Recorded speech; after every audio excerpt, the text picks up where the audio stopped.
या कडक उन्हाळ्यामध्ये असा थंडगार जर मँगो शेक मिळाला तर चला तर मग बघू शकता किती मस्त पिवळा धमक हा हापूस आंबा आहे।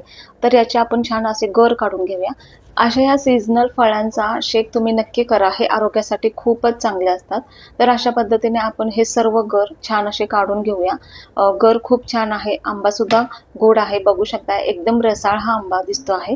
तर याचे आपण जे छोटे छोटे तुकडे केलेले आहेत हे सर्व तुमच्याकडे जर ब्लेंडर असेल किंवा जर मिक्सर असेल, ज्युसर असेल तर ह्या ज्युसरच्या भांड्यामध्ये घालायचे आहेत। हे सर्व तुकडे आपण या मिक्सरच्या भांड्यामध्ये घालून घेऊ। अशा प्रकारचा शेक मुलांसाठी एक वेगळीच भारी ट्रीट आहे, हे तुम्ही नक्की करा।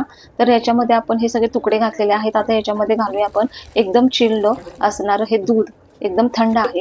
आणि याच्यामध्ये चवीनुसार घालूया 2 ते 2.5 चमचे साखर। आंबा बऱ्यापैकी गोड आहे त्यामुळे मी साखर इथे थोडी कमीच घातली आहे आणि थोडीशी अर्धा चमचा मी वेलची पावडर घातली आहे। आता हे सर्व एकत्र करून मिक्सरच्या भांड्यामध्ये आपल्याला हे गरकन फिरवून घ्यायचं आहे। अजून चिल्ड करण्यासाठी याच्यामध्ये थोडे 2-3 बर्फाचे तुकडे टाकायचे आहेत आणि मग परत एकदा ब्लेंड करून घ्यायचं आहे। तर तयार झालेला आहे अशा पद्धतीने आपला मस्त चिल्ड असा मँगो शेक। तर इथे मी ग्लासमध्ये ओतण्याआधी परत एकदा आईस क्यूब टाकले आहे की जेणेकरून मँगो शेक अजून थंड होईल। तर हा मस्तपैकी मँगो शेक जो झालेला आहे ते ग्लासमध्ये ओतून घेऊ। याच्यामध्ये वरतून सजावटीसाठी टाकू आपण मँगोचे छोटे छोटे तुकडे, हे सुद्धा खूप छान लागतात।